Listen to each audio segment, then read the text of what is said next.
notícias internacionais. João Vieira Neto já no nosso estúdio. A gente acabou de falar sobre economia, né? Taxa de desemprego no Brasil. O João vem com dados da economia europeia. Como é que está a situação por lá, João? Boa tarde. Boa tarde, Paty. Boa tarde a você. Uma notícia um pouco mais acalentadora nessa manhã. A inflação na zona do euro caiu mais do que o esperado em março, viu? O índice que mede o aumento de preços chegou a 6,9% nos últimos 12 meses. É o menor nível, em mais de um ano. Antes, a inflação estava em 8,5%. Essa queda repentina tem relação principalmente com a redução dos custos com as contas de energia, né? Apesar disso, a taxa segue 3 vezes acima da meta do Banco Central Europeu.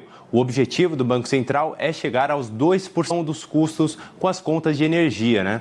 Apesar disso, a taxa segue 3 vezes acima da meta do Banco Central Europeu. O objetivo do Banco Central é chegar aos 2%, inclusive a mesma meta dos Estados Unidos. Analistas também estão atentos ao chamado núcleo da inflação. Esse índice ele mede o crescimento dos preços sem contar com a energia e os alimentos, que são itens ali considerados mais voláteis. Esse núcleo da inflação subiu de fevereiro para março bem mais do que o esperado. O custo em relação à comida também cresceu lá na zona do euro. Está em 15,4%. Então, lembrando que a zona do euro é aquela zona que abriga 20 países que adotam o euro como moeda, né, Paty? Exatamente. Bom, vamos entender melhor desse assunto, né, sobre esse índice, falando agora com o economista, CEO da On Research, é isso, João? Isso, da On Research, o Roberto Tucci Jr. Boa tarde, viu, Roberto? Obrigado por você estar aqui com a gente. Boa tarde, João. Tudo bem? Boa tarde, Patrícia. Tudo certo. Eu gostaria de começar perguntando aqui para você. São dados, né, como a gente disse, um pouco mais leves do que se tinha ao longo dos últimos meses, inclusive em relação ao ano passado, mas também, por outro lado, tem essa preocupação ainda com a questão da alimentação, né? Até que ponto isso não se torna também preocupante para o longo prazo, embora nesse mês a gente tenha visto um nível um pouco menor da inflação de maneira geral? Não, é como você falou bem, a queda do número cheio, né, de inflação foi melhor que o esperado, ela veio de 8,5% para 6,9%, mas o núcleo da inflação, o que eles chamam de core, ainda está muito alto, está em 5,7%, que é o número mais alto da história. Então, é normal, quer dizer, quando você tem essa trajetória de queda, primeiro que o número cheio caia, né, porque ele é muito impactado por coisas mais voláteis como o custo de energia. Então, obviamente, isso é bem-vindo. A gente lembra que os piores cenários da época da guerra, quer dizer, quando as pessoas falavam em realmente faltar energia na Europa, interracionamento nesse inverno realmente não aconteceu, obviamente ajudado um pouco pelo início do inverno, que foi um pouco mais brando, mas também pelas medidas que eles tomaram, mas o número core ainda está cheio. Então, olhando para frente, quer dizer, é muito importante olhar o desenvolvimento dos números aí, de alimentos e para a inflação de alimentos não pressionar ainda mais na Europa. É muito importante que a seca do ano passado não se repita. Ano passado, não só a gente teve várias ondas de calor na Europa, mas choveu muito pouco e também nevou pouco no inverno. Agora, no mês de março, está chovendo bastante. A previsão é que a primavera, pelo menos o início da primavera, seja relativamente chuvosa. Então, isso vai minimizar os riscos aí, quer dizer, tudo dando certo, minimizar os riscos de aumento nos preços de alimentos, mas tanto os níveis de serviços como os de alimentos estão altos ainda, por isso que a inflação, que o núcleo de inflação ainda está alto, ainda está em 5,7%. Significa que o Banco Central Europeu ainda não terminou o seu trabalho aí de subida de juros, e a presidente do BCE, a Christine Lagarde, disse hoje ainda que a inflação está excessivamente alta, quer dizer, está num nível que é inaceitável ainda. Quer dizer, né, Roberto, a indicação é de aumento de juros na zona do euro, então nos países europeus. Como isso afeta a economia brasileira quando se tem juros, né, pagamentos mais vantajosos lá no exterior?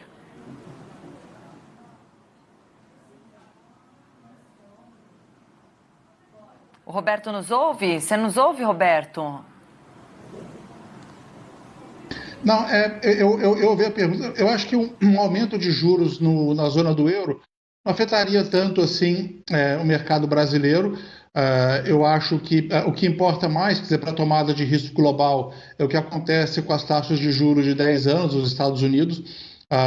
E hoje, falando nisso, veio um número melhor do que o esperado de inflação americana, o número chamado PCE, que é um dos principais indicadores de núcleo de inflação que o Fed olha. Ele subiu 0,3% no mês de março, enquanto que o mercado esperava 0,4%. Eu gostaria de continuar falando essa questão dos juros, né, que são ali a principal ferramenta, né, de qualquer banco central para tentar combater o aumento de preços e, claro, esse não é um acaso, né, é o caso ali da questão da União Europeia, o Banco Central Europeu.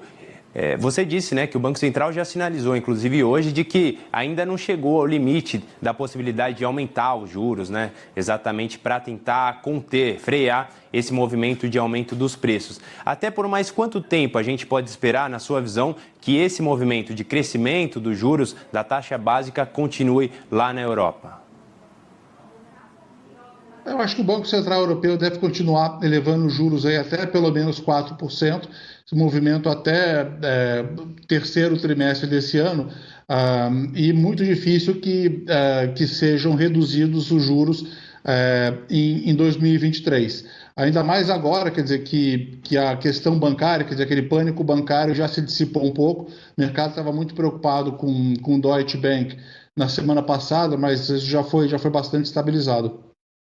Agora, Roberto, a gente sabe que essa questão de inflação, né, essa questão de previsão de recessão na economia piorou muito com a questão da guerra na Ucrânia, porque afetou diretamente o fornecimento, né, a oferta de alimentos no mercado global e também o fornecimento de energia para a Europa. A guerra continua. Qual que é a análise que se faz, né? Que o mundo se adequou a essa nova realidade, que as consequências não foram tão graves, os países conseguiram achar alternativas para, enfim, conduzir os seus processos, ainda assim com os impactos da guerra? Não, infelizmente, quer dizer, obviamente a guerra é sempre uma tragédia. Infelizmente, acho que as pessoas se acostumaram, né? E hoje você tem um conflito, quer dizer, que às vezes ele aumenta, às vezes ele diminui de intensidade. Apesar de não estar faltando energia na Europa, e os países, a maior parte conseguiu diversificar as fontes de fornecimento de gás, mesmo assim, quer dizer, é um problema grande para a Europa pela perda de competitividade em relação aos outros dois grandes blocos globais, que são a China e os Estados Unidos. Por quê? Porque a Rússia era disparado o fornecedor de custo mais baixo.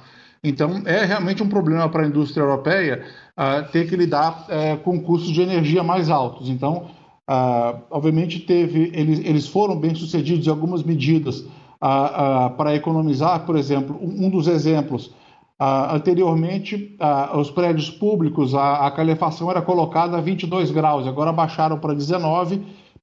Ninguém, quer dizer, sentiu grande diferença e com isso eles conseguiram economizar. Então essa foi uma das medidas que usaram para economizar energia e, quer dizer, diversificaram um pouco as fontes. Então agora vem mais gás do norte da África, estão construindo terminais de importação de LGN na Alemanha, quer dizer, então, mas ainda assim, quer dizer, isso é feito com um custo mais alto do que esse gás que vinha encanado da Rússia, que era disparado o fornecedor de mais baixo custo para a Europa. Eu gostaria de continuar nesse tema, Roberto, a questão energética, que é tão importante para o mundo de maneira geral, mas para a Europa, ali quando a gente fala de guerra na Ucrânia, a Rússia é um grande exportador de gás, de petróleo. Você lembrou bem, né, que foram tomadas algumas medidas, como, por exemplo, abaixar o nível ali de temperatura para fazer a calefação, entre outras coisas, construção de alguns terminais ali de abastecimento, né, ainda que temporários. A Europa sofreu bastante, né, nesse primeiro primeiro ano de guerra, embora tenha conseguido, é verdade, até rapidamente, mais rápido do que o esperado, repor os estoques para conseguir passar pelo inverno, e realmente não foi um inverno catastrófico. A gente deve esperar que isso aconteça novamente ou por algum motivo, com um movimento mais escasso ali de possibilidade de importação de material energético. A gente pode esperar que seja um cenário diferente, um pouco mais complicado ou não? Não, eu acho assim que o pior já passou, e essas medidas, quer dizer, por exemplo, demora, quer dizer, você demorava muito tempo, quer dizer, para esse terminal, por exemplo, que foi feito na Alemanha, por exemplo, coisas que demoravam-se 4 anos para fazer, conseguiram fazer em 6 meses. Então, a situação no próximo inverno vai ser melhor do que esse último. No inverno seguinte vai ser melhor do que o próximo, e assim vai. Mas demora ainda, demora bastante, quer dizer, para a Europa conseguir voltar e ter uma situação de custos de energia mais baixos, ou tão baixos quanto eram quando a Rússia representava a maior parte do fornecimento. Obviamente, quer dizer, isso aí pode acelerar a transição energética, então, quer dizer, olhando coisas como hidrogênio, por exemplo. E essas medidas, quer dizer, de eficiência, elas não vão reverter. O que pode piorar um pouco, talvez, quer dizer, no inverno de 2023, 2024, é se a gente tiver um inverno muito mais rigoroso. Mas isso, obviamente, não dá para saber agora. Realmente, temos que esperar para ver. A gente conta aqui com sua participação no futuro, com certeza. Muito obrigado, Roberto Tucci Jr., economista, CEO da On Research. Muito obrigado pela participação. Eu que agradeço. Boa tarde. Obrigado.